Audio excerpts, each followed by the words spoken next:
Okay. Hello. How are you? Good to see you.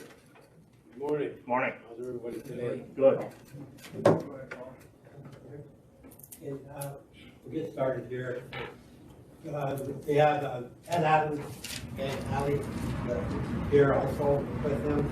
And we've got a few topics we want to talk about. One of them is going to be the Shear Road driveway and some updates as far as the highway repairs, what was going to be done. And the other listeners have any questions or comments on that, feel free. First topic we'll talk about the Shear Road driveway. Ed?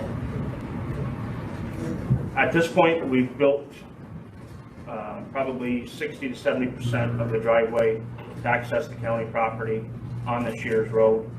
And we'll be completing that in the next probably 2 to 3 weeks. And at this time, we have no mining permit or anything, so we're not mining on the property at this time. And before any of that could happen, there'd have to be a public hearing where. There's a public hearing at the town. Once the application is completed for the mining permit, it goes to the town for a public discussion, and at that time, that's when any questions or concerns can be raised. So has the application been filed yet? No. No, so it's a work in progress. It's a work in right progress now. right now, yes. Yep. And what is your intention if we do get the mining permit? What are you thinking? We're gonna move probably about 5,000 ton of sand, taking about 2 to 4 weeks. And that would be it. If we do run into gravel, then we will be stockpiling that and have that crushed by a subcontractor. Not on site. The crushing would be on site. Oh, correct. Yeah. So the intent is not to necessarily be accessing that area throughout the year? But No, we figured sudden- 2 to 4 weeks, and then we would be out of there. Roughly in the spring or fall. It'd be end of August probably.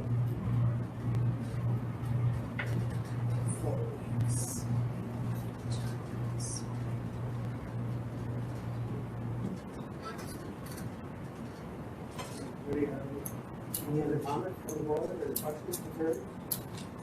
And what do we spend normally to buy sand and haul it and all that stuff?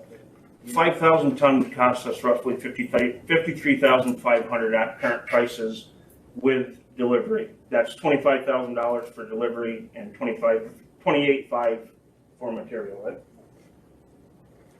So at $53,500. If we were to do it with our fuel costs and our labor costs, we'd be at $13,798, which is close to a $40,000 a year savings with just road sand.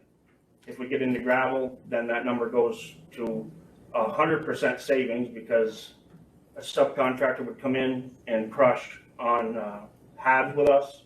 So that would be upwards of $100,000 a year savings. So when you put in the wages of some of your crew, that's not overtime, that's wages already That's wages that we would be budgeted? spending, and the same with the fuel. If the trucks are running on other projects, they're burning that same amount of fuel. If we're paying the wages anyway, whether we're putting in pipe or paving or whatever we're doing.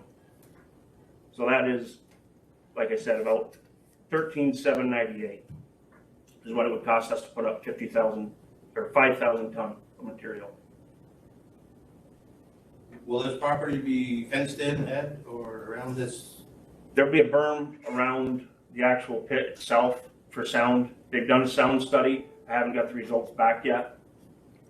There'll be a gate on Keating's property. That driveway is only used for the county's access and for Keating's.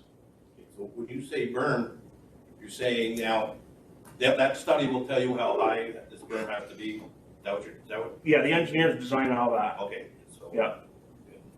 With information gathered from the sound study. Will we have any fencing around that? I mean, I know there'll be a berm, but will there be any additional fencing or? No. Unless it's required. Okay. And the engineers, again, will let us know what's required. Or if something comes up in the future that we. Yeah. would want to.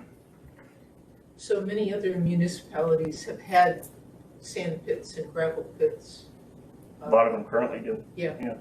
I know Saranac Lake uses that as a way of reducing costs. Well, that, whatever we save from there is more roads that we can pave, more pipe that we can put in. Not only that, when we have our own gravel, we don't have to spend that money out of our budget to buy the gravel, but that's more work that we can do. Right. That doesn't cost us much but fuel and labor. Where normally we're set to a certain amount of pipe that we can put in and a certain amount of roads that we can fix because, money runs out. And Saranac Lake uses that same approach of bringing in a contractor to crush the gravel. Yes, Yes. yeah. And, They retain 55% and then we retain 45%, but it costs us nothing out of our pockets. And that way we don't have to purchase the equipment. They do that and they do. They do all the safety crushing and aspects. everything, yeah.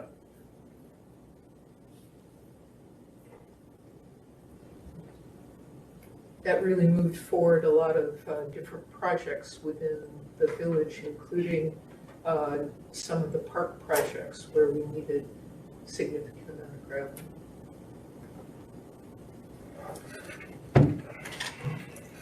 Like I said, this is a committee meeting, and there will be a public hearing later on for discussion on different issues and things like that. This is just to get the overview of it, and there's a lot of steps that gotta be taken yet before it goes any further anyways. I mean, there's gotta be, so, I don't know if you have any comment, we don't wanna get any big argument match here or anything like that, but if you have something that you'd like to say, I just like to cut it kind of short, because it is the committee meeting, it's not a public comment. I have a question. Yes, So we're saving $14,000 a year roughly for sand. 40,000. 40,000? Does that configure in the street plant you have to buy to put this sand on the road? Because you can't put bank run sand on the road, like do the rocks. You'd have to screen this plant. Do they have a street plant, street sand? No, we either we'd have somebody come in and screen, or we would purchase or rent. So to save $14,000, we're gonna buy $300,000 worth of. A screen, Okay, 40,000. a screen plant's not $300,000 or $400,000, How much is the street plant? roughly $150,000. Which you save that over the course of 3 years. And then if you add in gravel, then you're saving even more. Now, you've already have the road partially way Driveway. down. Driveway. It's technically a road, it's over 25 foot wide. It's wider than the road that comes to it, We have an easement for 30 feet through there. correct? But I'm saying it's wider than the road that comes to it. Correct? There should be a 911 address for this. It's private property. It's Keating's property. There's a 911 address for Patriot Lane, that's a private road. Is there a house up there? Patriot Lane, there's some Yeah, there's no house up there. It still has to be 911 in case of an accident for them to go there. Well, we'll be sure to consult with Working there. 911. Ricky would take care of that anyways, yeah. If we need one, Ricky does all we'll that, obtain one. stuff like that for us. This is at the bottom of a blind hill that I live at the very top of. The other day, going to my house, there was a county truck parked in one entire lane going up the hill. One road pylon, 30 feet in front of it. And the hill, I don't know if anybody's come down that hill. I had to go around this truck in order to get back into my lane of traffic along my road. No Well- flagman, no signs of road worker out, nothing. I'll look into that and address it. He was probably waiting to dump gravel is what he was doing No, he to was sitting inside construct the road. Is it a dump truck or a pickup truck? It was a dump truck. So, I have the video. Don, can we get a copy of the map? I mean, can you, I don't have to personally have one. I mean, it's kind of, I mean, Ed did a good job, but he went through it quickly. a copy of what? The math and how it all works out. Oh, You know, I mean, I know he says we're saving 40, but I don't think he has it written down over there. Yep. You can get a copy. well, we just, you know, I just, it's a $40,000 savings, but you're doing all your own trucking. So, I mean. That's all factored in I there. understand that, but you're buying sand, the number you're using for to buy sand is including trucking. I mean, the town of Malone, we truck our own savings. So, but I just, again, I just wanna see the map to kind of. Where do you get it though? I'm sorry? Where do you get it from? Robinson's, Texas Mountains. So you don't have your own? No, we don't, no, the town of Malone, no, we don't do that. So I guess if we had the map to look at, I mean, then maybe people could kind of digest it and, And Ed says he has that, and he could give that to anybody that wants it, and that would be part of the public hearing. yeah, no, Prior to the public. I'm not saying now, I mean, we don't need to go over it now, but Right. so people can have it and kind of digest it. Gives you a rough idea, yeah. Ask some questions. The 2 to 4 weeks that you're talking about being in there, that doesn't include if you decide to bring an outfit in there and crush, I assume, right? No, if we had to be in there for a couple of weeks additional, or we would do it at the same time. There's a large area up there that can be done at the same time as pulling sand out. So you're gonna be stuck to, I mean, the way they do crushing, you know, like at Titus, I mean, correct me if I'm wrong, Ed, but when they come in with the crusher and stuff, they go from one pit to the next, so you can't really tell them when they're gonna be able to come in and crush. We can schedule that with them. We can schedule it, and then we can work with their schedule so that we're in there when they're in hauling there. sand at the same time, that they're in. It's not to say that we're not gonna be in there grabbing a load of gravel or, you know, at the same No, time. that's not what I'm talking about. I'm talking about actual people in and out of there and stuff like that.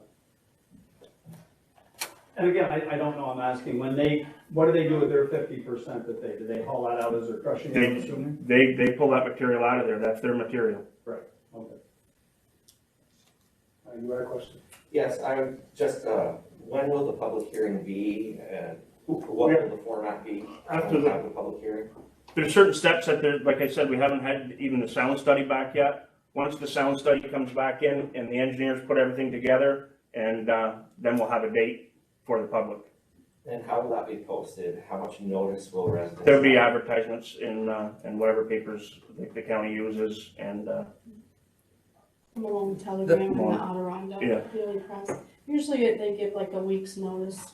the DEC requires this as part of the permitting process. So we're following all the steps that anybody else would have to follow. Yeah, it's not easy to get a permit through DEC. There's quite a few steps you have to go through just to get it. It's a process. Is it normally feasible to put in an expensive driveway before getting a permit? The driveway is to access county land that was inaccessible before. The driveway could have been put in there without Yes, any pit. yes, I understand that, but for what purpose? If you don't get a mining permit, what would the County could sell that property. The county can't sell property. They can only donate it to the state. Why could we only donate it to the state?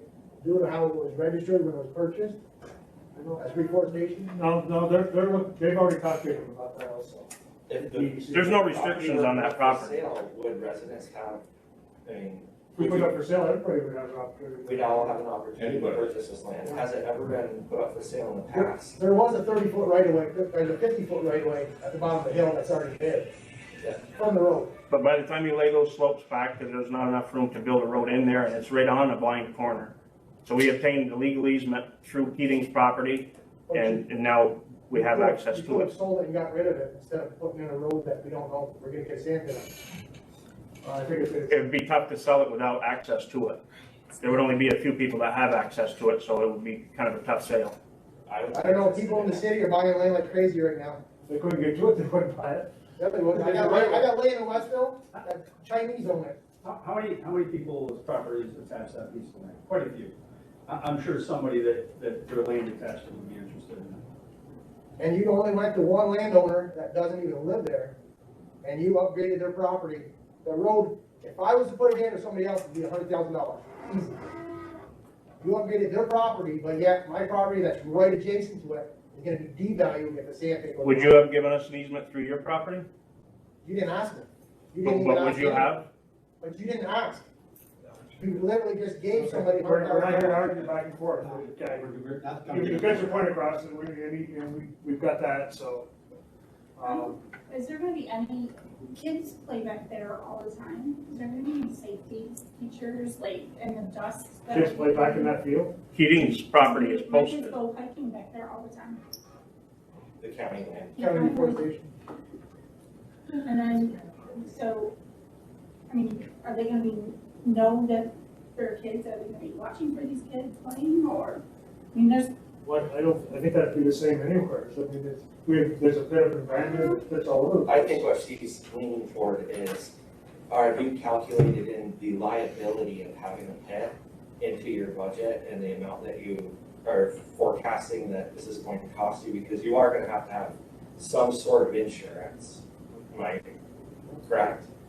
It's all, and anything that it requires in the permit is what we have to obtain. But right now, it's private property So that the that numbers- driveway's on. I'm sorry to interrupt you, Ed. The driveway's on private property right now. But And that's the all, numbers you that's, gave at us this are- point, without a mining permit, that's all we've done. Yes, sir, but the numbers you forecasted, you didn't include the insurances and stuff in that, or the other things that Terry mentioned as well. I'm seeing that the difference that you're forecasting for savings is getting smaller with each point brought up. And there's only a few of us here. I'm sure that there'll be other people with other things at the public meeting. Duly noted. sorry, how far up will the berm go? That's all, And will it go behind our houses? Because the noise will be literally that. there won't be any berm on anybody else's property, no. But it's all dictated by whatever the DEC requires in the permit. So we'll be hearing that. That's what the point of the sound study was, which I don't have the results back from. We heard it was, so I'm assuming this is supposed to be a lot louder and it's gonna be a great resource for that. There's regulations that we have to follow through the permit for dust and sound. Like I said, I don't have the sound study back, so I can't tell you how high the burn will be, but we have to meet all those regulations. And this whole thing, I'm from Syracuse, and that I didn't have this before we moved. Yes, I'll wait for everybody else to go. My name's Craig Tatro. I live at the bottom of this hill where the Stanton's going in. My questions are fresh water coming out of the side of the hills. This hill where the sand is going, there are 4 springs. One of the springs connects to my house. It's been in the deed since 1950. We were using it as a backup spring. We have a real well, but our well gets fouled up every time something towards that way. Drills the well, our well is. My issue, the only way to destroy our spring, I don't think we have enough way to rebuild it. But my question is, county, and I'd like to know who gave the highway superintendent permission to put crushed up asphalt on the first driveway, where there's cancer causing chemicals in asphalt. And one of the springs comes out of the hill, I got a picture of this. I'm standing in the spring looking up, and I can see the county dump truck dumping asphalt on this driveway. No, it's asphalt. It's milling. Right, asphalt. And there's cancer causing chemicals in this. I'm talking to the New York State Department of Health this morning. We're getting ready to file some complaints. DEC's been notified, Albany. Who advised Ed to start dumping cancer causing chemicals in near fresh water? If Keatings wanted to pave their driveway, this driveway, that would be an option for them. There's paved roads around your house. There's paved roads everywhere. I understand. These millings don't have anywhere near the concentration of liquid asphalt that paved roads have when they go down. According to the New York State Health Department, there are cancer-causing chemicals in asphalt, which was ground up, but in the powder form. Now it's blowing all over this field. There's freshwater springs right there. They all connect. I'm pretty sure they all connect. So who's going to be responsible if somebody comes Well, down? DEC won't let us do anything more there unless, and if there was a health issue, if there was a health issue of any kind, I imagine DEC would make us tear that up. I mean, I can't imagine them just, if they thought there was a health issue, saying, yeah, go Isn't it the ahead. same process when you repave a road, you mill it, so it grinds it up? Then you On put every it back, road, then you can correct? put it back down and then you pave over it, which has a lot more liquid asphalt in it than millings do. This is asphalt that's There's still basically chemicals in it. lived its life You're already. introducing it into a freshwater spring system. Not introducing it to any spring. There's no spring next to the road. I beg to differ. Well, bring everybody down there. Let's stay at the bottom of the spring and look right up at your road. Like I said, if Keatings wanted to pave that would be their option. It's their property. They could pave it, and then They there can would pave be, that little section, but where you guys are getting ready to, where you put this stuff, you own right up the hill, right? that's all Keating's property. That's all Keating's, okay. So Keating's are gonna be responsible for anything else that the county's introducing into the water? We're not introducing anything into the water. Let's do that. DEC, he's gonna be part of the mining permit process as DEC goes up. I talked to them the other day too. Yeah. You don't have the permit yet, sir. Yeah, No, that's right, yeah, that's, so you don't have the permit, but you're still introducing stuff into. Any property owner can pave on their own property. So this is Keating. Who is Keating? You're saying that you keep saying Keating's. but you This guys- is Keating's property. It's Keating property, but the county's introducing this into the spring system. You're saying you're not, but I'm standing at the bottom of the spring, I got a picture of the county truck right there. Less than 50. You're standing on private property. What's that? That would be you're on their property, I that's have Keating's. permission from Keating's to be on their property. There's no posted signs, but I have permission to be on Keating's property to fix my spring house. So And there's 3 other big springs, there's one huge spring, right, almost not very far. How far is your spring house from Keating's driveway? I'm not sure the exact feet, we can measure it, if you wanna come out and measure it. 1,000? I couldn't tell I you, would say minimum of I'm not- 1,000 feet. I don't know. We can come out and measure it, but from where that spring system is, what makes you think they're not all connected? That's And plus, the one underground. across the road at Haggerty's, there's another spring system right there. Unless you're saying there's multiple springs coming off that hill. Both spring sources for water. I'm not saying there's any springs on that hill. That you're saying. I'll bring the whole county board down, we can walk this. I can show you the stone wells where the springs are. yeah, I'd rather have DEC tell us whether it's a spring infected, because that's what their job is to tell us that stuff. And they will tell us that, and they'll make us remove it if it's doing anything. But you'll remove it after the fact, after it's already been When they make you remove it, they make you remove everything that you put there. for but it's sure. still in the system, sir. We don't know for a fact that it is. It's coming downhill, everything's coming And downhill. DEC has already been there, but I don't know. I'm just curious, I don't think we're gonna have all your answers today, but you've brought that to our attention and certainly look who are you into with? it. I'm sorry, I This is just. the county manager. Who? Yeah, Donna Kazay, Donna. we've spoken, Yes, we spoke on the phone. yes, a few times.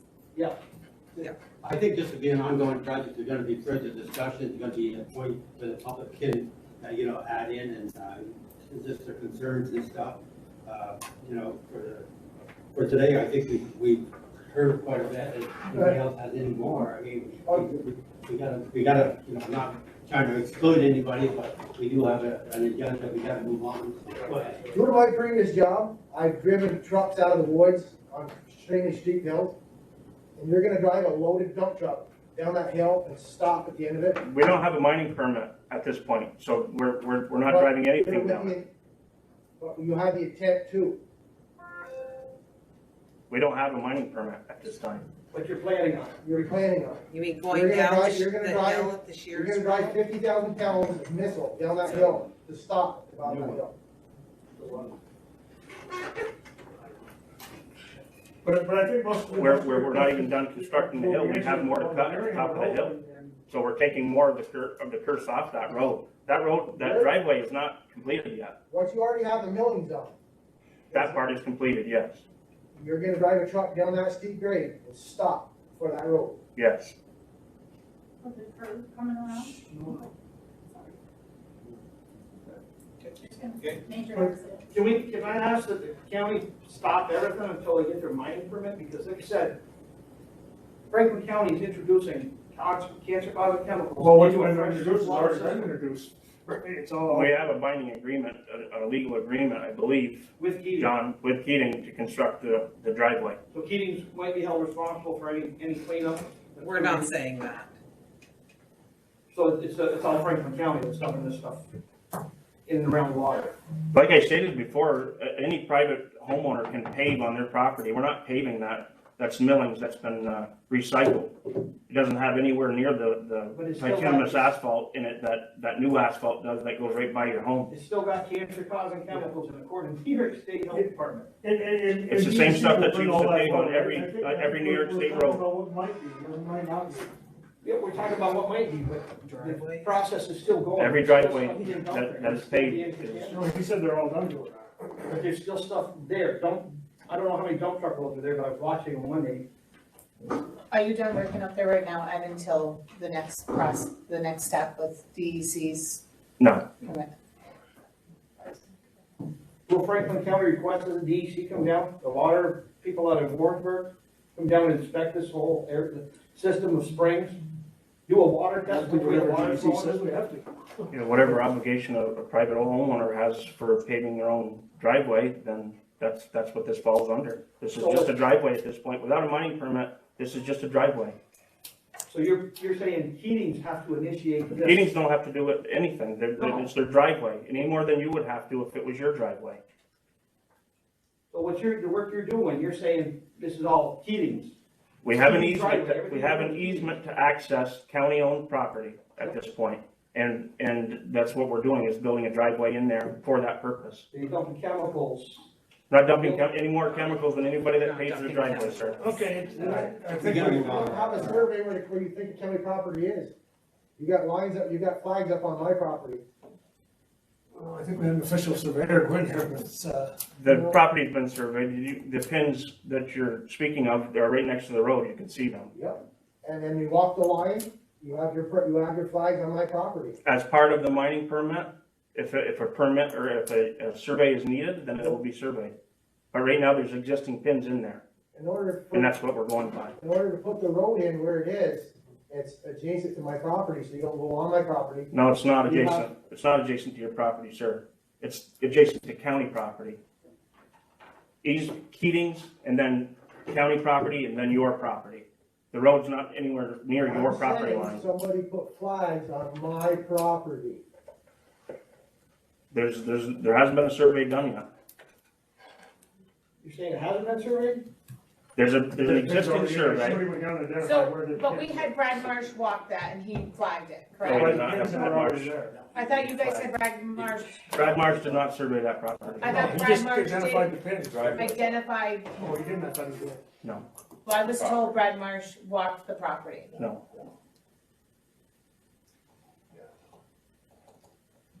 We need to move on. Yeah, we need to move on. I'm sorry, with the public hearing, all this will come out at the public hearing. Just a map on? But he was on the Um, property, Brad Marsh is. Do you wanna get his email address and email him the numbers, or do you wanna just? I could be, yeah, we could forward it to him. Just Send it I down. just like to be able to, I mean, I'm sure everybody here would like to be able to come on. I'll pay to put it in the paper. You know.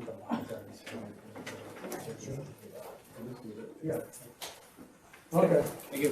thank you. The public hearing will be in the paper. This was a committee meeting, just so that way you do know that this wasn't just a meeting regarding only the pit. But the other one will be advertised and we will make sure it gets to you. Normal committee meetings don't get into this much detail, Right. really, I'm sorry. And it's on, it This is, is unusual, and we did it because we knew you guys had some concern. And we thank you for your time, sir. We appreciate you coming in and giving your concern, for sure. And you certainly can stay for the rest of the highway meeting. So Terry, I think you want to Oh, stay. you guys get it in here. Thank you. Yeah, the public hearing will also be on the website too, where you. they're all listed on the website.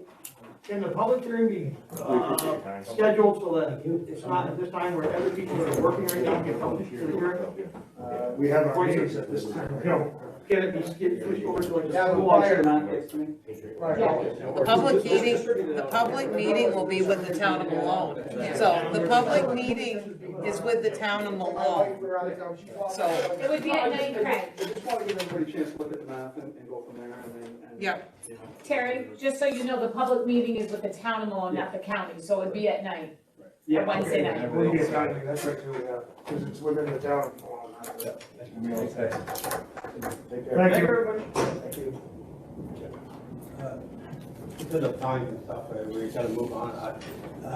Ed, will you just give a quick update as far as, let's do this, any legislators got some concerns they wanna ask Ed, and then we can bring that up and handle it that way. As far as updates, as far as, you know, the existing plan we had for today, we can have Ed come back in at a June meeting, okay?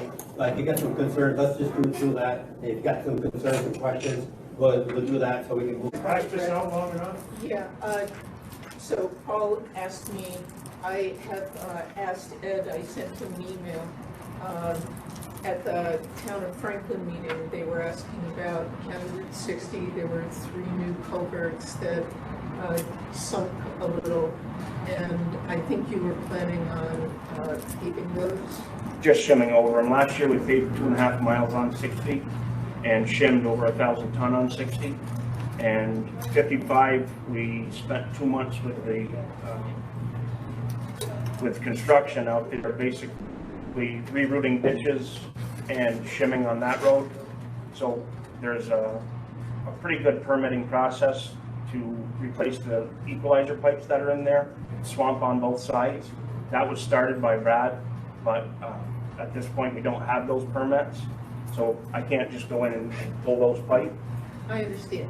So the question that I asked was for 60, what you were planning on doing for those 2 culverts. Just shimming over the top of them. Yep, yep. And you're planning on doing that This summer. Yeah, okay. And then on Route 55, we had noticed to the public that we were going to, this is Brad, put in replacement culverts that were box culverts for the culverts that needed to be replaced, and then pave County Route 55. And the town of Franklin is asking, when will we be permitting that and moving forward on that, and when's the timing of doing that? I have to pick up where, like I stated, where he was with the permit process. It's not something that happens quickly, and then go from there on getting it into the budget. If we do in fact have to put box culverts in there, that would take up quite a lot of our budget just on that one road. So I have to pick up where he left off and then move forward. But we, like I said, we did do a lot of shimming out there last year and a lot of ditch work, opened up a lot of the ditches, so we're moving forward with it. 266 miles of roads, right? Franklin County? Yeah. And They're all so, over the county. yep, and We so, have bad roads. and so I mentioned that to their board, and I told them the permitting process is a lengthy process. There are 3 different federal permitting that are required, and it's an expensive process to get the permits. I think the number that I remember was like $50,000 for the permits. Yeah, I'm not sure what it was, but like I said, those are equalizers, which means that there's always standing water in them because there's water on each side of the road.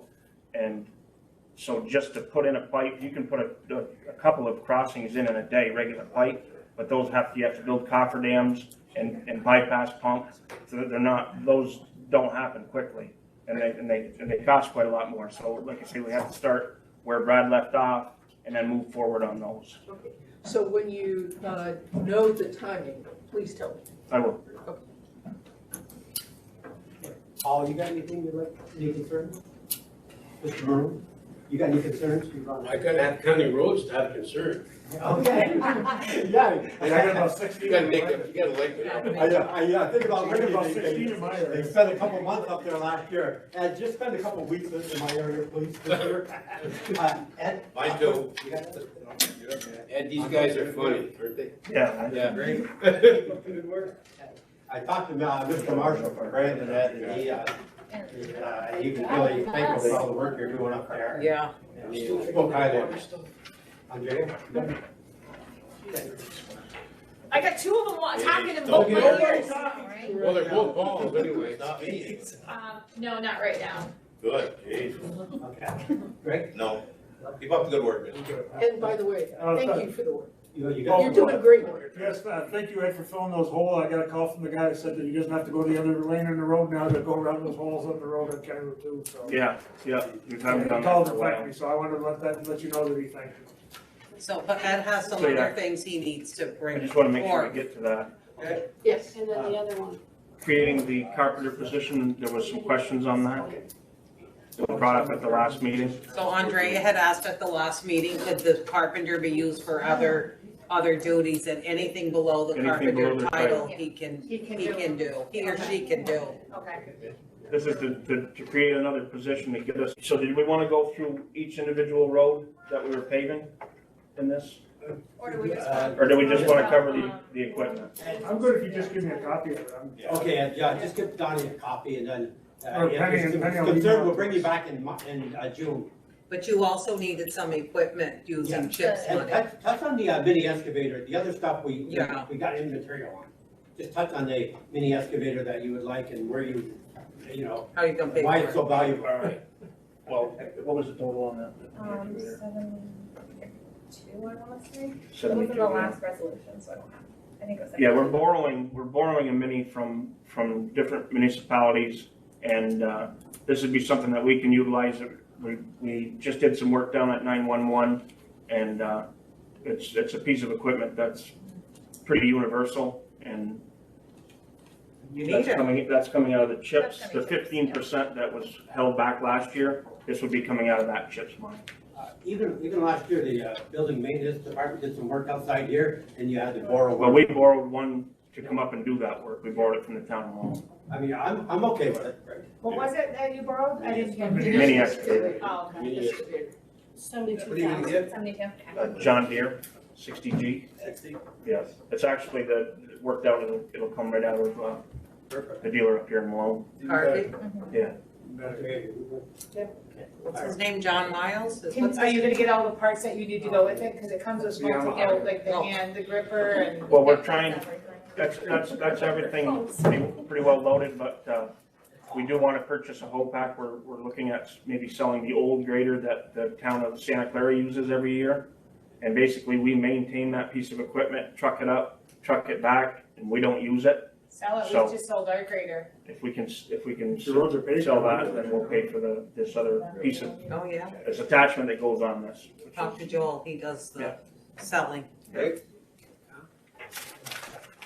okay. Thank you, Ed. Thanks, Ed. Thank you. Thank you, Ed. We don't need to Oh, have the dump truck in it. did we need to make a decision? Because it was another resolution. Yeah, we got it. Is it, do we have a resolution? Yeah, We have it already? I- Yes. Oh, okay. Approved? No. No, it so- was to go to that. Yes. Dump truck and, Single axle dump truck to replace the single axle dump truck that we currently have that won't pass inspection this year. This truck is from I think it's an 84, and the frame is cracked, so it won't pass. So we'd like to purchase that, which is, what did you write That down? one's 140.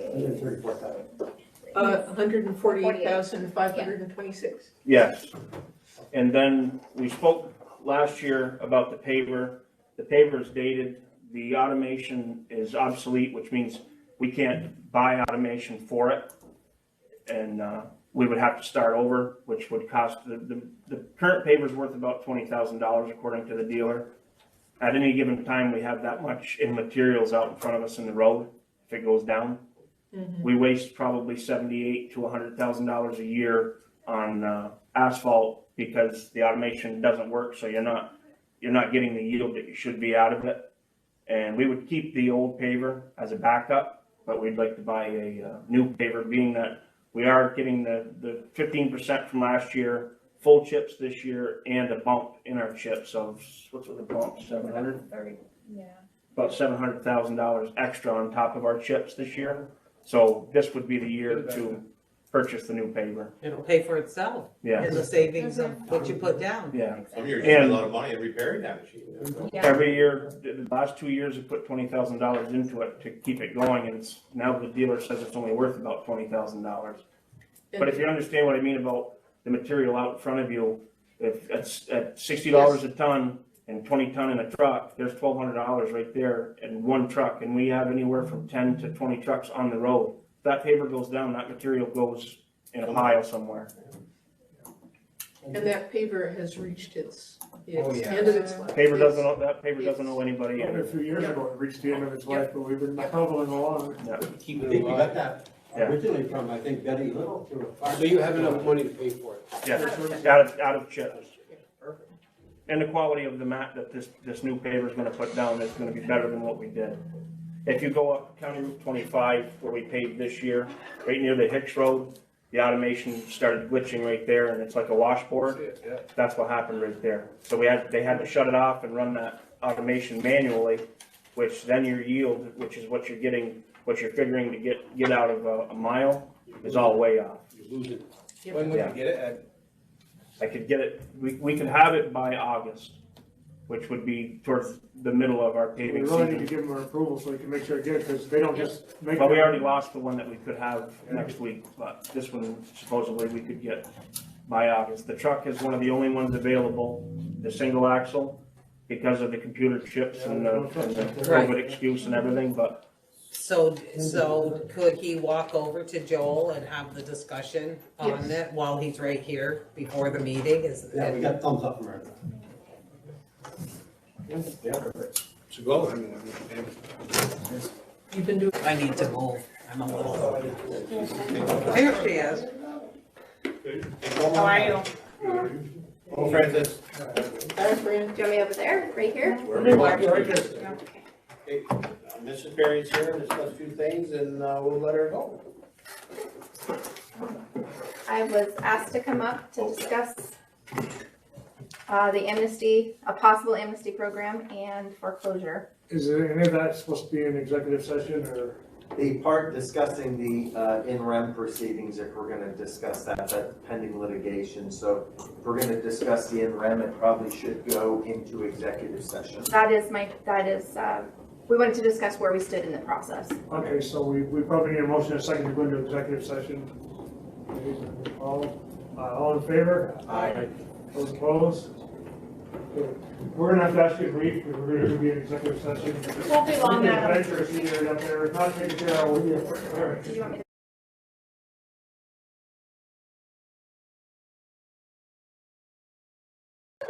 Still our favorite treasure. Oh, this is insurance, right? Yeah, you better stay. Yeah, I'll stay for the insurance. Okay, call meeting order, stand please to the flag.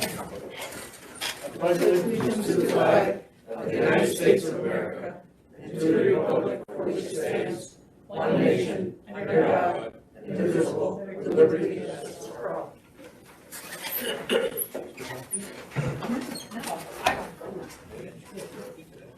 Okay, I'll call the roll. Legislator Lozon. Here. Legislator Janicki. Here. Legislator Dumas. Here.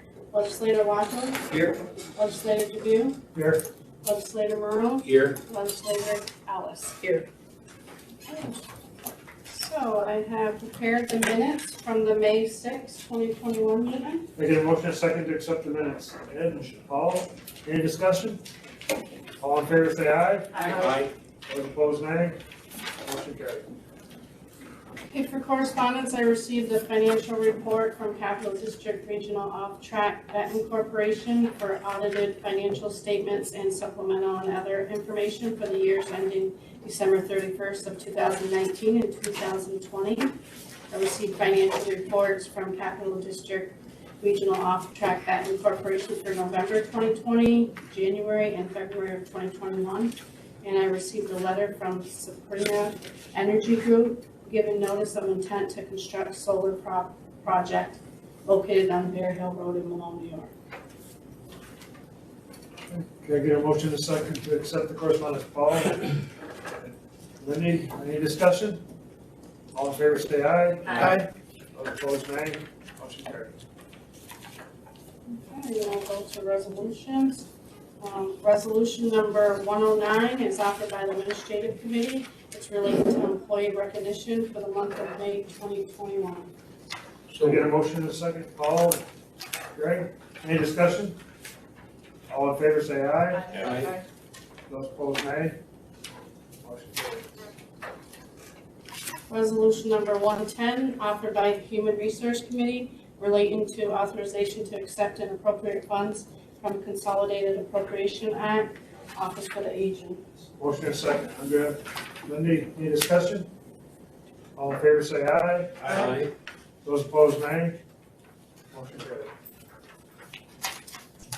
Resolution number 111 is offered by Economic Development Committee, relating to adoption of a local law adopting a pilot youth deer hunting program. I'm gonna need a roll call. Roll call vote. So, I need a motion and a second first. Paul and Ed. okay, I'll do the roll call vote, which, it starts with, Legislator Dubuque, Yes. Legislator Maroon, Yes. Legislator Ellis, Yes. Legislator Lozon, Yes. Legislator Janicki, Yes. Legislator Dumas. Yes. Legislator Lockwood. Yes. Okay, so passed or adopted with 7 ayes. Resolution number 112, offered by Public Works and Services Committee related to authorization to amend budget highway department. Need a motion and a second. Paul, Wendy, any discussion? All in favor say aye. Aye. Those opposed, nay. Motion carried. Resolution number 113, offered by Economic Development Committee relating to setting a public hearing date for Franklin County Community Development Block Grant Program. Motion and a second. Ed, Wendy, any discussion? All in favor say aye. Aye. Those opposed, nay. Motion carried. Resolution number 114, offered by Economic Development Committee relating to authorization to establish 2021 budget for census outreach grant. Motion and a second. Ed, Wendy, any discussion? All in favor say aye. Aye. Those opposed, nay. Motion carried. Resolution number 115, offered by Economic Development Committee relating to authorization to pay 2020 invoice from 2021 funds, economic development. Motion and a second. Ed, Wendy, any discussion? All in favor say aye. Aye. Those opposed, nay. Motion carried. Resolution number 116, offered by Human Resource Committee relating to authorization to enter into contracts with North Country Home Services and Homemakers of Western New York Incorporated Caregivers Office for the Aging. Motion and a second. Andrea? Okay, Greg, any discussion? All in favor say aye. Aye. Those opposed, nay. Motion carried. Resolution number 117, offered by Finance Committee relating to award of insurance coverage. Motion and a second. Greg? Any discussion? Mr. McGuire and Mr. McGuire are here from our insurance company in case anyone has any questions or for them.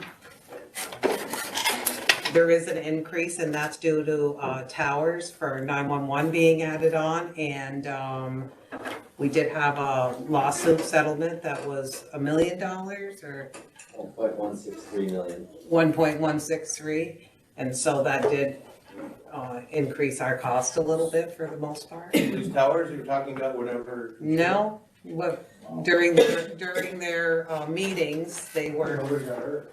No, nobody did. Well, most of them are fenced off too, so they. No. Yeah, they were then covered for general liability, but the property wasn't on the schedule, so. Right. We got that all updated. Any more discussion? All in favor say aye. Aye.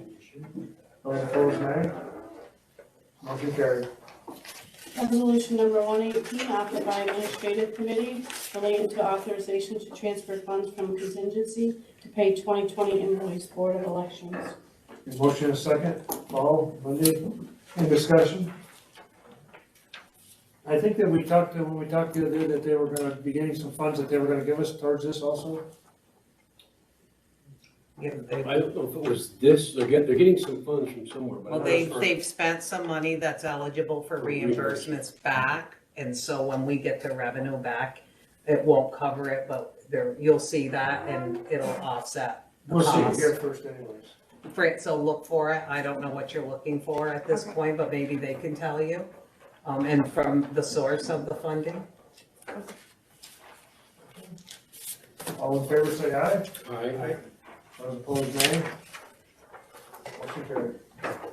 Resolution number 119, offered by Administrative Committee relating to authorization to amend Resolution number 130 of 2020, authorizing to increase salary schedule for election inspectors for primary elections, Board of Elections. Motion and a second. Paul, any discussion? If we do have to do this resolution because I think they've been paid at the proposed amount already.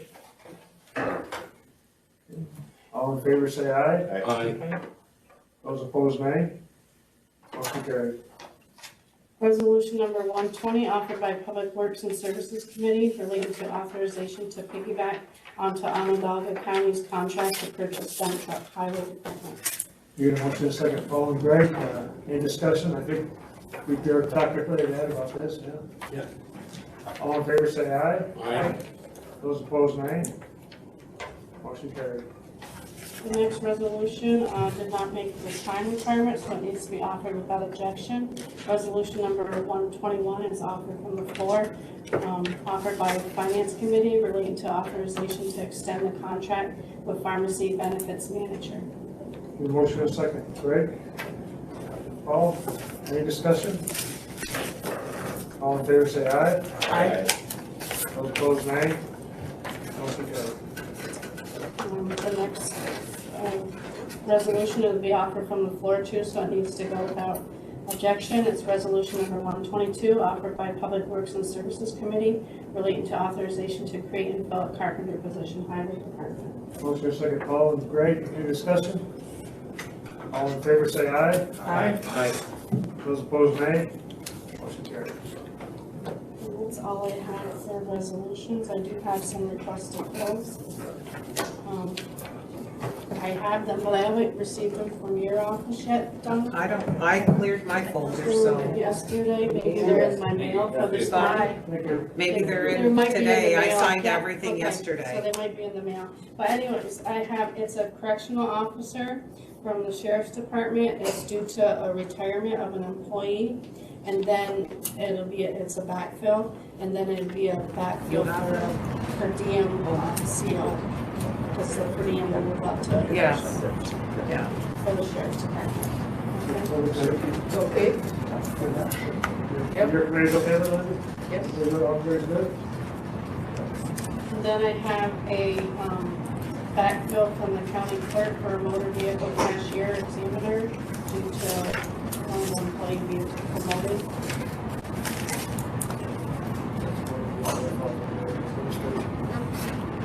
So, Everybody okay with that? It's got the auditor position.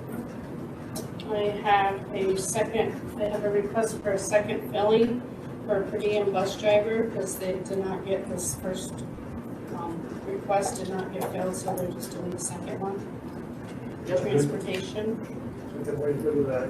And then in probation, I have 3 requested fills. One's for probation supervisor. And the other one would be for a senior probation officer backfill. And the other one would be a probation officer backfill because they just the promotion. I think so. We discussed it, it just needs to come to the board now, right? Yeah, we do have to discuss more. We're gonna discuss salary in Yeah. executive session. Okay. Everybody's okay with that? Yep. How about the staff attorney position? I haven't No received paperwork. nothing yet, no. I think I got a little email from him, but he hasn't received, I haven't received. Guess it's on the calendar. No. That's Okay. it. So I guess we're ready to do Liberty Utilities. Yeah. It's so we can grant it's a combination of several. Yeah. So my name is Adam Stubiak. I know a few of you here already, because some of you have been meeting in the past here, but I work for Liberty Utilities. Reason why I'm here is, can you hear me? Yeah, I just, our building and grounds guy, she just asked him to come up. That's Okay. Let's see if he gets it. Yeah, let's give him a few minutes to get here, because I want him to hear what you got to say also, because he's been working directly with you guys for sure. Decide that. While we're waiting for him, do you want to move along with Michelle? Yeah, we could, yeah. Just actually. I have one I can do now, and one I have to do executive. Okay. Let's do the one you can do. Hey, and then can you we'll come just- up to the boardroom? We got a bunch of stuff for executive, so. Oh, so, No, okay. Sorry. Sorry. Attention, and I'm Yeah. not sure if you've seen it yet or not, but, the governor had put through on what's called ERAP allocation, which is, Emergency Rental Assistance Program. That is, the state, I think, received $2.4 billion to assist, landlords with, tenants who are facing eviction. So that money, some of that, we received, about $100,000 admin to run the program through our agency.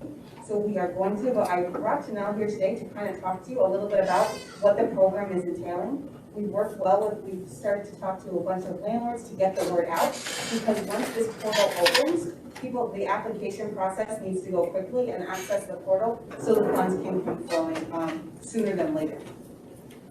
Well, the first 30 days, once the portal opens, is critical.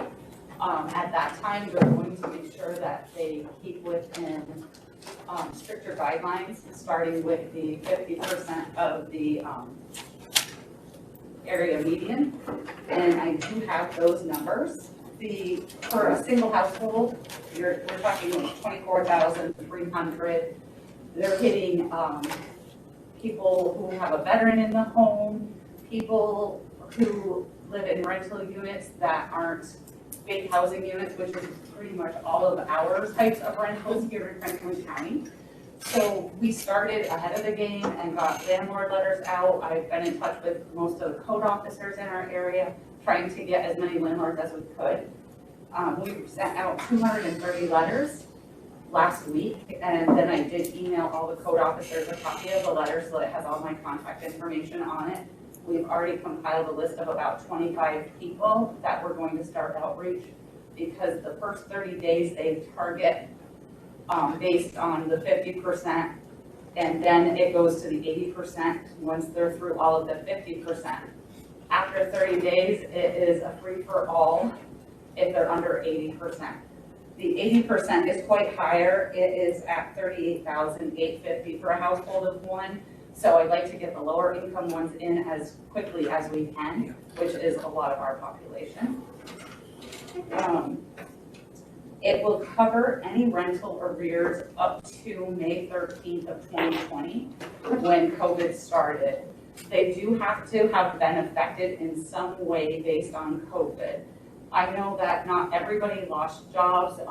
There are so many other reasons that they were affected by COVID, with increased prices in the food, trying to catch up with that. Transportation became an issue for a lot of people. They were having to pay for taxis or pay friends to take them places. So it can be those types of impacts also. So hopefully we can fit a majority in and get some of our landlords paid back. Did they have to fill out a hardship form to be able to be eligible?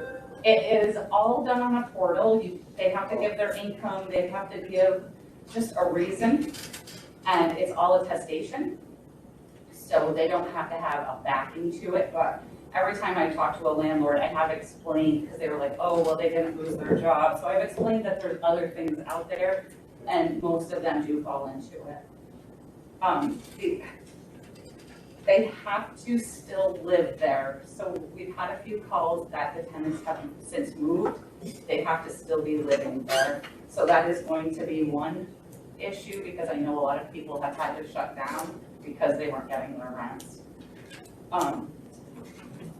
The other thing that it's not for a mortgage, so this is renters only. It can't help with anybody who hasn't been able to pay their mortgage, so that is one drawback on it.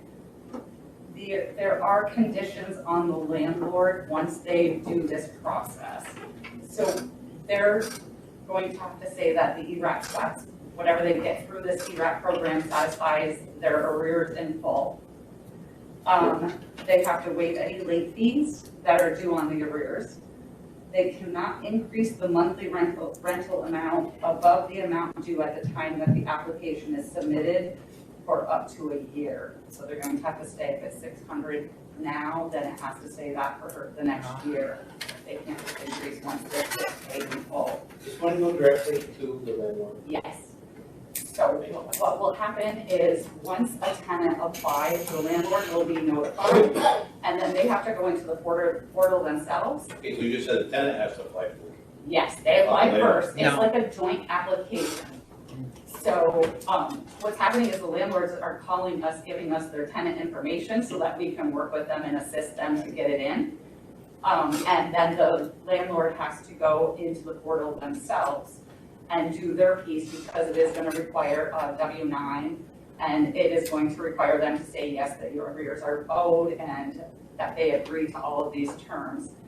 And then the money will go to them, they'll have to give bank account information so that it's a direct deposit. Those people have paid the rest still owe their rent. Even though, because the executive order didn't stop them from owing the rent, only stopped them from having to pay the rent. Right. And Put eviction. the skids on collection. Yeah. But they'll have to pay back all their back rent to these landlords if they're Well, still. this will do that, yes. So, I know we've talked about this before, and, I know we have assistance that we give for housing, and we can't give it to the landlord, it has to go to the tenant. So will this also support the people that we already give housing assistance to? Because they don't pay their, It will if they were affected by COVID. So they would and there's have to no show. real way to find out if they were affected by COVID except for their attestation. There's a hardship document they were supposed to pay. But there are other programs out there for those people that you've been talking about, Andrea. There's another, thing that had came through, another initiative probably 6 months prior, is the ESG grant that you guys have heard about that came on. There's money there as well, that money is targeted for those rapid rehousing and to, impact the people that have been affected by homelessness. Now, does that go directly to the landlord? Yes. Because I just feel like, you know, all the funding that we do put out there, it goes to the tenant, they don't pay their landlord, so they kept that money, but then we're also now helping them out with another program to pay the landlord. The only, under our regulation, however, if obviously by us running this, we're going to know who we're assisting. If they are in receipt of other assistance and they come in that they weren't paying their rent and we put them through this ERAC program, we then can voucher it to the landlord because they didn't budget their money correctly. Good, So it can okay, make the future look better. okay, good. Does this apply to house rentals? Yes. Yes.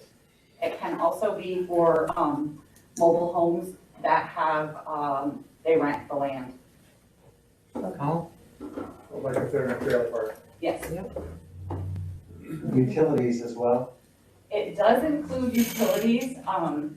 What that will be though, is they have to have the rental arrears along with the utility arrears to go through this portal. If they only have the utility arrears, they will be, directed to the HEAP program because they will be funding that piece. Another one of the conditions that the landlord must accept, which is important, is that they will not evict the household who receives the ERAP payment due to an expired lease for 1 year. So they can't let their leases expire for a year after they receive this money.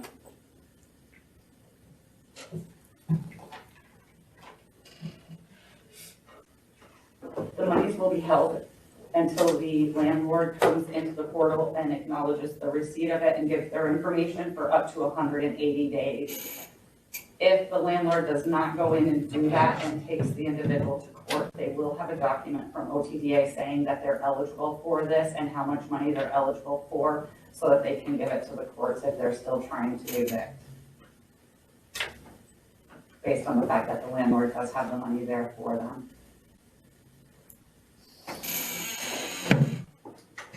so the administration, how will you manage that? So administration is coming through to now, so we do have people already employed through the ESG grant that we have for the 2-year grant. We have a police service aide there. We also have a supervisor over the top of that.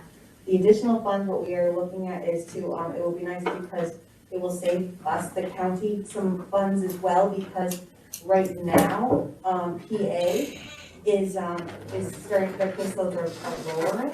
I think for multiple reasons right now. So with that, we were probably able to spare a couple, which means we can claim them not on the PA. We're strategically placing the PA workers because of the fact that's the least reimbursement that we have. Right, So we will put them over to assist once this goes live.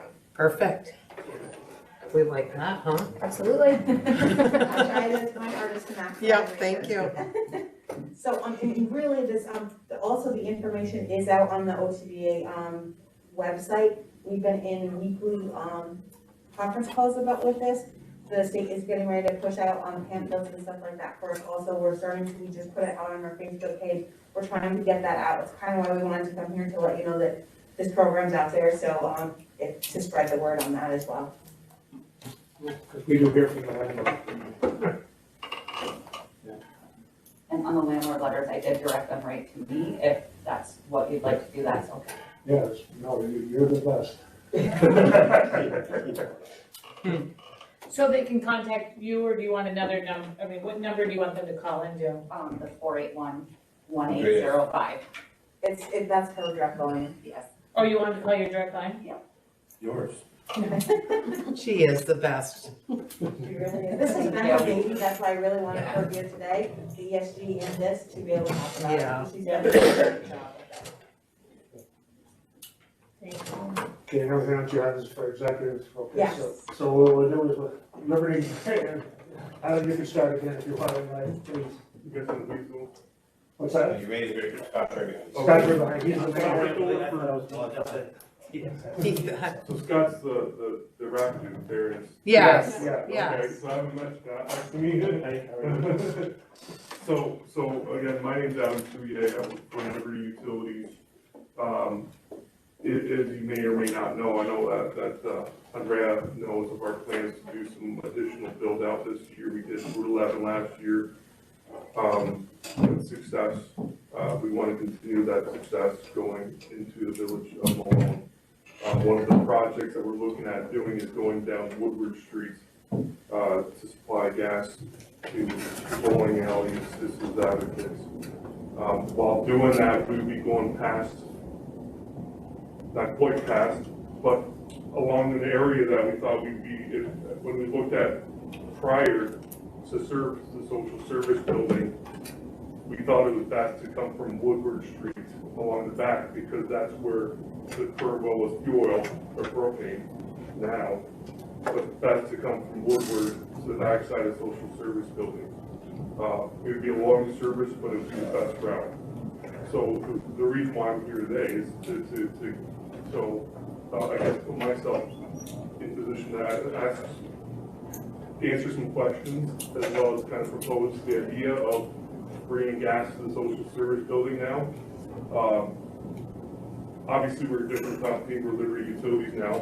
When they purchased us, they came to the table with a few things. One thing that they did for the New York State Public Service Commission is, as you may be all aware at this point already, that we have surcharges in place when we came to Franklin County. One thing they did is, with the agreement with the New York State Public Service Commission, was that in 2023, January of 2023, the last of the surcharges will come off. So where we sit today is that we have like basically one winter of full heat and then the following heat, that 2023 so close, but one winter and then the following winter halfway through that, well, in January it comes off, and then all of a sudden there'll be no surcharges left. And on the commercial part, on the non-residential part, which would be a social service part, that means the rate discount to where it is today. It also means that a lot of the buildings that we have on addition already will get that big discount in the price that all of us want, self included. Yeah, yeah. So that's where we're at. One thing also that I mentioned is two things. Liberty also put a large project in order to reduce carbon in their service territory. This is not just, this location all the way through this county. And what the cities that I'm doing is to have some funding available to help with locations that do have more gas, and make that part of the equation easy. Quite frankly, even when we added the two surcharges, when I did the cost analysis, we were cheaper but marginally. And the question would be, we have a large expense to work, and that large expense to work would take some time to cover those costs. And the marginal cost of putting the gas itself, so. Your timeline, we want to do it this summer. Yep.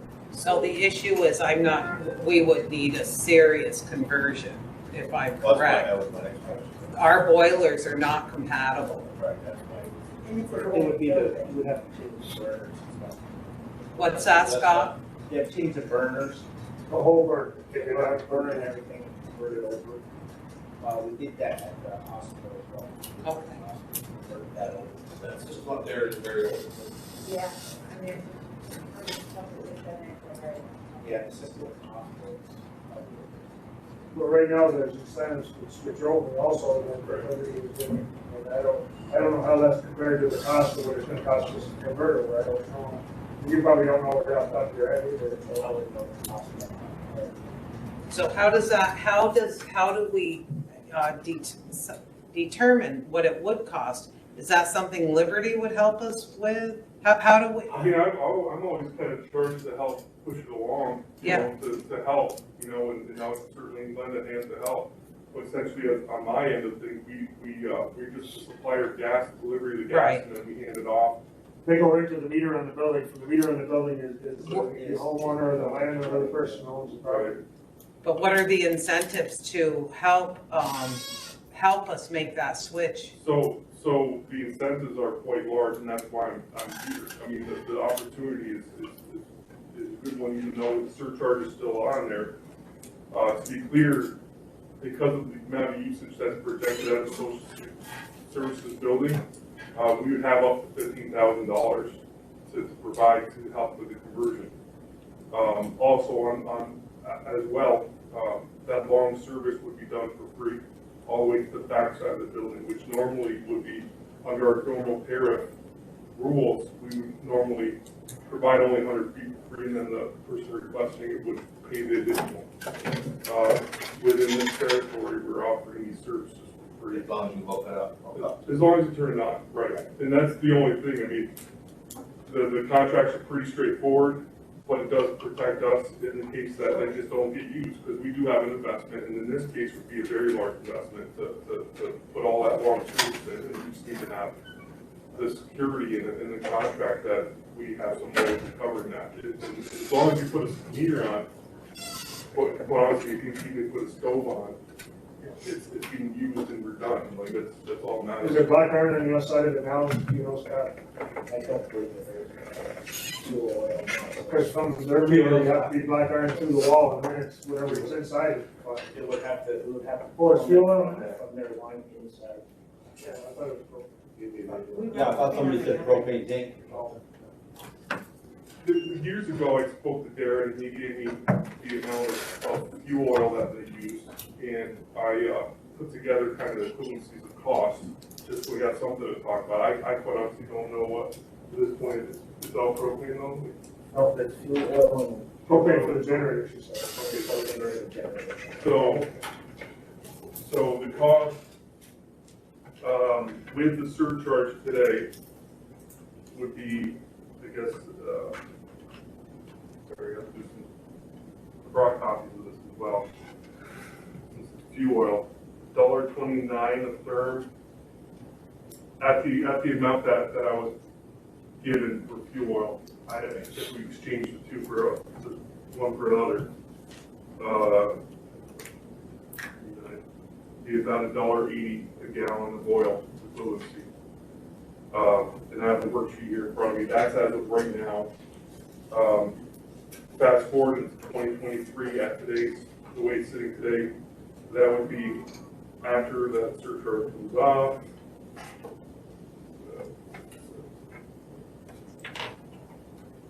$1.07 a gallon of oil equivalency after that surcharge comes off. And that's going to be right around the corner. But the one thing, and I don't want to put pressure on anybody, that's not the idea, but these incentives, it's a limited fund. It's a limited fund, and I want to give it to people that need it, you know what I'm saying? Well, it's benefit of both, you think? Yeah, well, obviously it's benefit for both, but, you know, it's a limited fund, and I hate to get to the point where in 2023 that you're going to have, you know, the cost of gas being at where it is and not having the funds to live at that point, because of the way that. Our furnace now would take a different type of gun in there, or? Yeah, it's fuel oil right now, it's just, you have to convert it to not burn over. Yeah, but it'd be more efficient than what we're using now also, probably? More likely, yes. Get more heat out of it for BTU and all that. Yeah, they were. Also, That's not true. No. I mean, you can't just, a gun isn't gonna give you more efficiency than a furnace. The furnace, the system is where you're gonna get your efficiency. The gun just shoots it in. Right. The technology, right? So, and an old furnace you have to check the UL listing on that furnace to see if it will accept a different gun. Because your insurance it won't cover it if there is an issue with it. So Scott, can you check into that stuff? Work with Adam maybe and see what. Maybe I'm asking you a bad question, but is there any way that, say we hooked up, just for example, say we hooked up this fall, there's no way we can get away with it without having that surcharge for a year? Nope. I don't know. Yeah, I mean. Tara. It's public service for anything. Good try though. Like it. The incentive is $15,000 to sign up, right? It's the way that the exact detail is that if you're using over, potentially using over 10,000, I keep the first $5,000 dollar for dollar match, and then you have another match at half cost for the remainder of $10,000, so 15 total, but you have to have $25,000 spent to get that. So I think it's something our building and grounds probably need to look at. Yeah, we gotta discuss. Come back with what you think of cost us and the efficiency and all that stuff. Also, it provides uninterrupted service in Well, that's the bad thing. weather. That's the thing too, is that it does offer different service for this location, right? And I don't, quite honestly, we're always talking numbers, we're talking cost savings, that's always important. But it does offer a lot of benefits that other fuels don't. And I know that I get questions about the cost, it's most important, but redundancy and reliability are big things. And it's one of those things that you only really people truly don't really understand that until actually they convert it and they don't have to worry about tanks on the property that they have to worry about leaking and stuff like that and insurances and stuff like that. Those are the things that I quite honestly aren't emphasized enough. But I understand initially when you're trying to convert buildings, it's all about the money, how much it's gonna save you. I get that. And maybe you can look at the generator too while you're. That's the other thing, generator, it's like, once you hook up to natural gas, you have a truly unlimited supply. It'll stay there through ice storms. Not to talk negatively about other fuels, I mean, that's not the case. It gives you the next level of that. Is that what they're offering is uninterrupted service in the contract? That's always what we do. I mean, that's. Well, we had the issue 2 years ago, right, with Chateauguay, and that was the debate, whether it's uninterrupted service or not for the cheese plant, for manufacturing. They wanted that in there, that was an add-on. We have different contracts depending on what people want to do within our tariff, and it's all written in our tariff. Okay. We offer larger industrial, if they're using over 360,000 terms equivalencies, an ability to have a reduced delivery rates because of having an on-site fuel source to cover that. If in the case they want to interrupt it, if we ask sometimes, if we want to, we will offer them a cheaper delivery cost to allow us to if we need to turn off their service and move to somewhere else. And they get the discounted delivery rates for that, and all they have to do is just prove that we have on-site backup gas. They don't have to take they don't have to take it if we ask them to, but they can. Okay. And that's purely their choice as a customer if they want to be able to do that. But it does have that they have it every year. Adam, could you explain how this surcharge, could you explain it, is it done on the volume, used, or is it a monthly fee, or how is it figured in? So this is complete transparency, understand that's what I want to do. This is how I break down costs. And I apologize if the numbers are small, it's not trying to pick on anybody with bad eyes. So we can't see the numbers. So That's what I'm trying to promise you.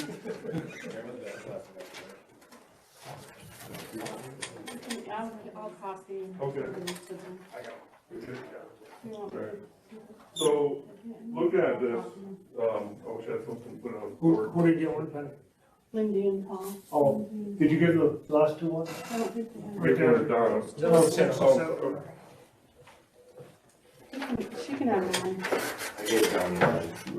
I'm gonna have to keep one for myself. Yeah, Just she keep, can have yeah. mine. Okay. Yep. So, if you look at January, on the very top, we're projecting 4,460 therms of gas. And you can walk that all the way down.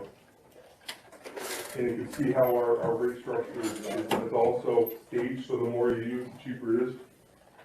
But this goes over how it's all broken down. And basically, to answer that question about the surcharge, based on this, and they're using 4,460 therms, we multiply that per therm by 51 cents, 51 and a half cents. And for a total in the January of $2,297 in total for just the surcharge. And then, obviously, there's a customer's charge of $25 just below that. We have a few smaller charges, just below the revenue part, emergency function charge, the system reliability surcharge. Those are really small parts to the bill. So this is how I calculate potential costs for people, and it basically takes down every charge, breaks down potential usage each month, and puts it through our rate structure as is to give you a cost at the bottom. Right? And then, so, if you go all the way to the right, you'll see $35,234. That's every charge for every month, with the minimum customer charge, with the surcharge included. And that gives you $1.29.5 per term. If you break down what I equal 27,491 therms, and that's BTU adjusted because I was told 19,000 gallons of oil. As Ed mentioned, there's a BTU difference there. Oil does have more BTU in it than natural gas, so I had to supply more therms to be equal to the same amount of fuel oil, and that's in this. So it's kind of complicated, but it's all out there. That's how What is the customer charge cover? I'm sorry? Yeah, maybe I'll bring in. Sorry, I didn't mean to talk over you. Oh, no, I don't know. What is the customer charge cover? That covers meter reading. We also pay taxes on it. That's designed so that if there is no usage whatsoever, if you didn't use anything, we still have to read it. We still have to do annual surveys on these. We have taxes to pay. We have fixed costs. So line taxes, I mean, as like property line taxes? Right. We pay that. It's all in there. We still have fixed costs associated if you don't use it. The power company does the same thing. Yeah, I can't, no power, and I should pay it. Right. Personally, I've been against this for quite a while because of the surcharges that were.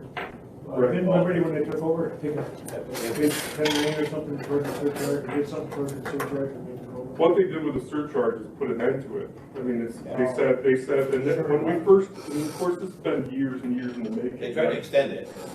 Well, Liberty tried to go to the state and say, they're trying to prove their diligence on the project and say there's a lot of circumstances surrounding it that made it difficult to whatever, and essentially tried to extend it, but with New York State, in the agreement, they decided to end it. And basically saying to Liberty end it, you're gonna use it. And then now on this end, we can just say that it's a stop. And that makes it nice for me. Cheese Factory, what that is speaking about, that's a minor issue. Okay. That's a lot of money. No, absolutely. A lot of that, and they weren't budgeted for that either. Right. It hurt a lot. Right. Even their schools, and it was tough. Yeah. It was a tough one. Yeah, real tough for everyone. I mean, this was, especially people paying the bills. It's out of your budget. And that's what I said, I've been against it for a long time. If they're gonna do away with the surcharge, I have two for it.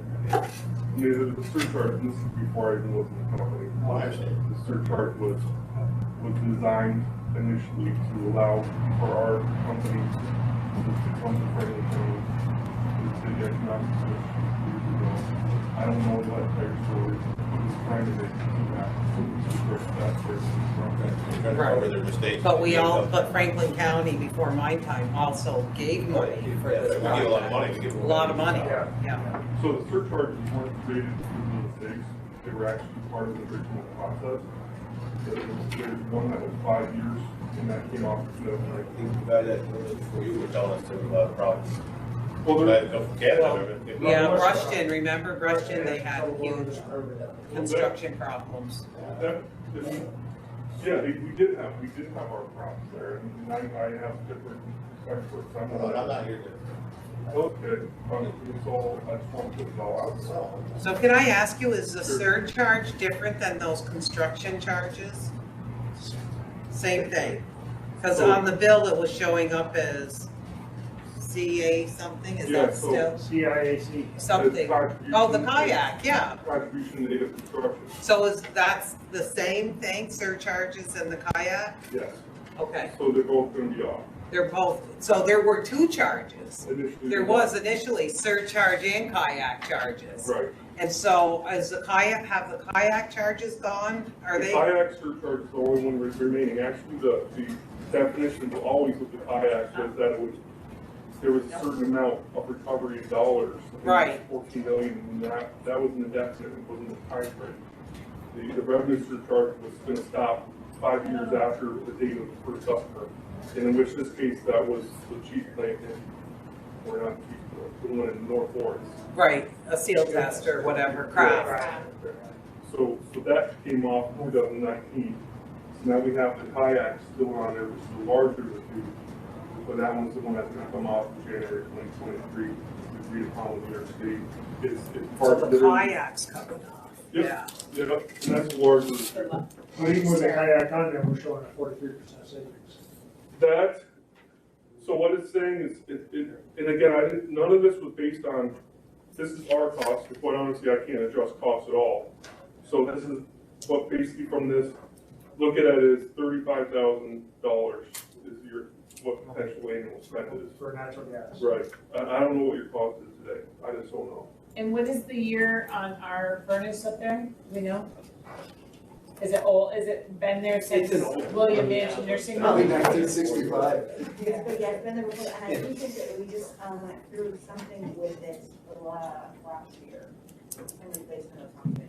Yeah, Scott wasn't there, so you can't. So if something happens, we're ready to replace the furnace in case I pay, typically I pay $24,000 a year for maintenance, for fuel. for fuel? Only year. But it's a good question whether the furnace is ready to be redone anyway. Exactly. Right. Would it be That's what economically? sorry. Capital project, we might have to use some Stop it. I think we got some discussion to do. Yeah, and I think we need to figure out what it would cost to convert before you can even make a decision, Or right? would it be behoove us to put a new furnace in? Would it be Yeah, a money saver? so we have some homework to do. Yeah. Scott does. Yeah. Then just forward. You're going up Woodward Street anyways, Yep. either way, Yep. okay. Whose committee is that? What's that, building committee? How would you like to proceed, legislator Lozon? We'll have some further discussions on it. We gotta do some research, get the cost, get the benefits and stuff, and see how it figures out. You know, But now might be the opportune time to see if they're going close to the area anyway. I mean, we're confident in the product, we're confident, I wouldn't be here if I wasn't confident with what I'm presenting was a good choice for you guys. You know, that's ultimately it.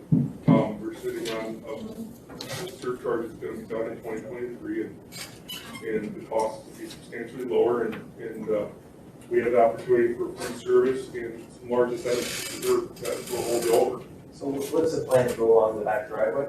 Yeah, so we I know, I think I met with you. Were you the guy back at my office? Yeah. Didn't recognize you about that. Okay, I'm like, trying to wear that, but, the National Grid, we talked to National Grid, we can cross, there's things there. Yeah, that So power we line can goes. cross, we can cross that, so that was, so it's all ready, and it's good to go. not difficult at all to do a service. So we get some more homework to do, and, thank you for coming in.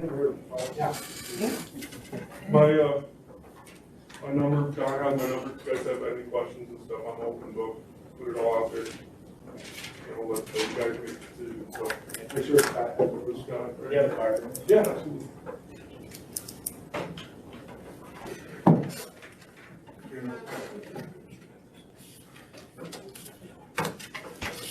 Oh, good. Anybody get any more questions? Thank you.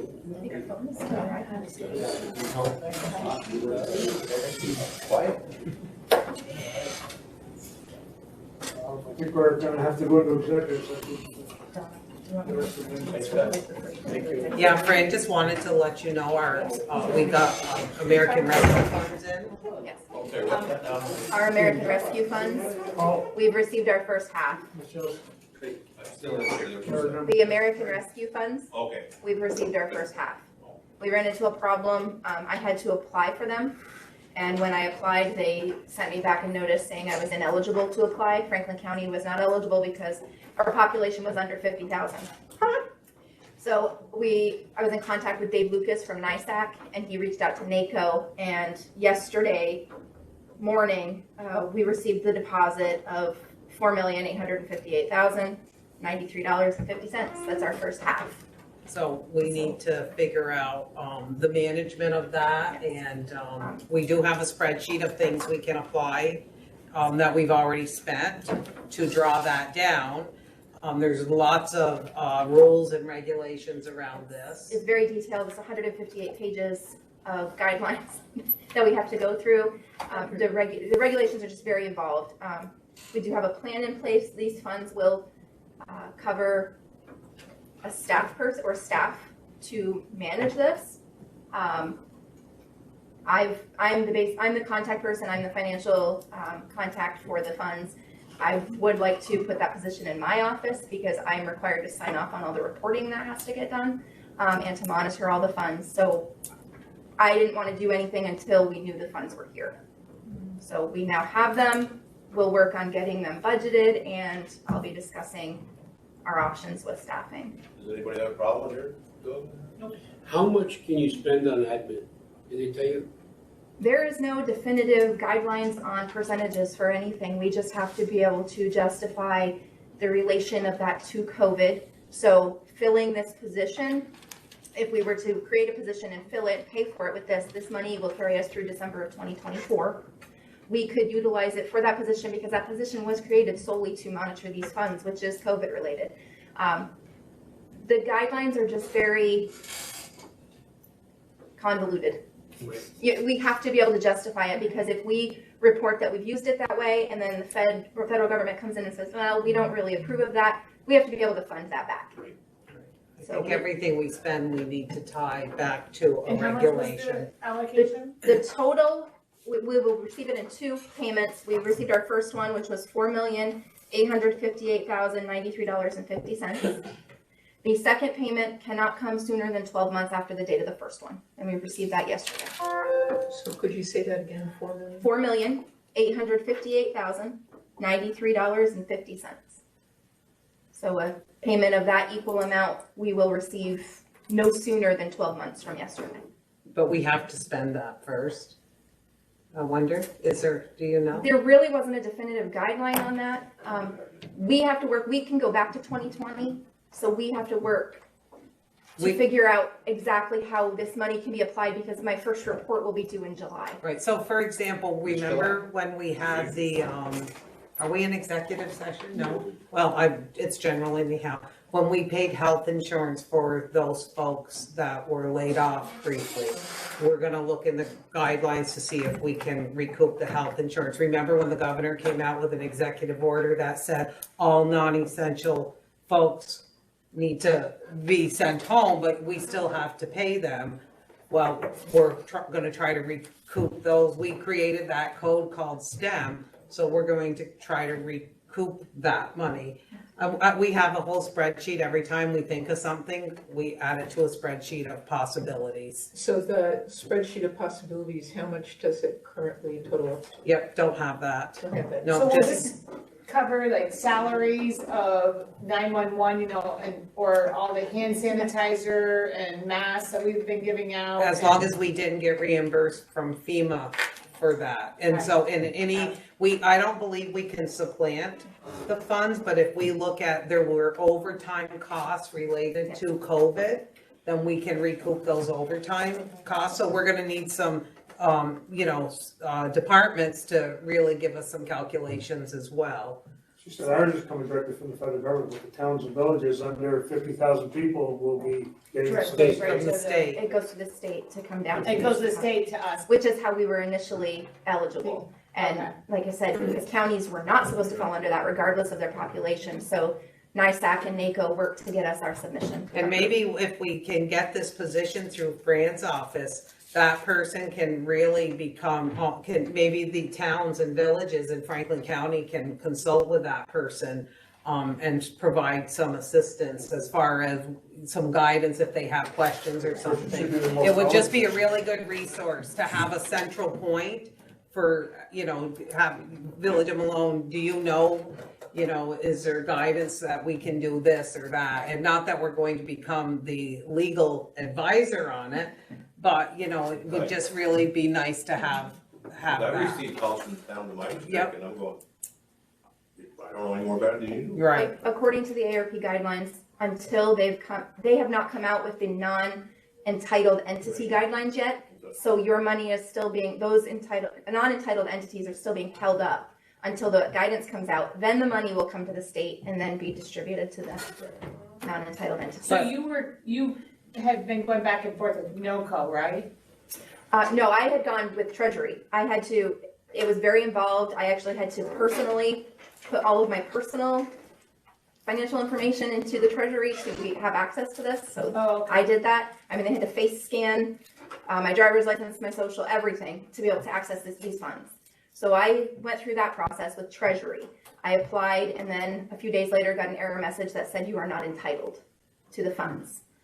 I then went to Dave Lucas at NISAC and said, you told us we were entitled, we're on the list, why are we not getting the funds? He worked with NACO because counties are an exception. Even though our population is under 50, we were an exception to that and we are a direct pay. Okay, yeah. Where other local municipalities are considered non-entitled entities if their population is under 50. Your money will funnel through the state. Yeah, and I, once we establish in the guidance, maybe some of the renovations we need to do. So for example, at DSS, to convert the kitchen, remember what was formerly known as the kitchen, if we can convert that into office space at maybe $60-some thousand, then maybe that's something we can charge back to this because we are doing it to create more space for COVID. And we'll charge back the grand jury room that we did because they weren't allowed to use, they needed more space for grand jury. So there's some things for the future, there's some things in the past, looking at our bathrooms, some touchless paper towel dispensers and things. Said it's over a 4-year period, we have to. Yeah, the funds are good through There's a lot December of things that we 24. could do. Yeah. Yeah, cybersecurity is on that list. Is it? That's point of- Yes. And give me the name of it one more time. Of It's the American Rescue Plan or Okay. American Recovery. Recovery, okay, that's all right. Plan, yeah. Oh, yeah. Sorry, I said rescue, I'm sorry. Recovery. ARP. It's the ARP funds. So say a little bit more about the cybersecurity. You may have talked about it when I was out of the room. It's specifically mentioned in the funds. Yeah. So, some of the things we can do is like, Don and I talked about maybe, redoing our time and attendance system. Yeah. It's out of engineering support. It's gotta be done by the end of this next year, I think. We were gonna do it anyhow?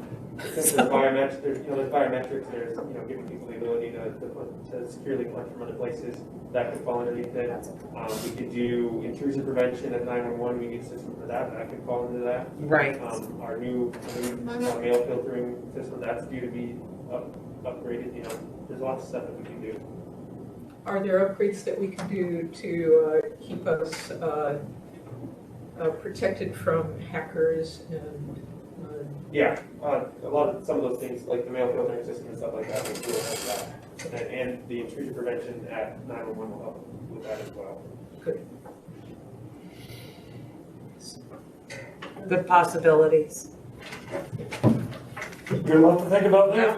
That's good news, though. Yeah, very Yes, good. very It's good always news. good to see money come. It just, it can't, like Donna said, it can't supplant anything that's currently budgeted, and it cannot be used to offset a tax increase or to Right. result in a tax decrease. They were very specific, and we cannot use it for any pension-related costs. Those were the only specifics. Thank you for sharing your biometrics. It was quite scary to have them scan my face on those things. You turn red. It was all different colors. I'm not kidding, it was quite involved. That's the first I've ever experienced that, so. Thank you. Thanks, Fran. Okay, so, are you here for a? Yeah, Oh, I should be, okay. he's with Michelle. Okay, can I get a motion in a second to go into executive session? So moved. All in favor? Aye. Opposed?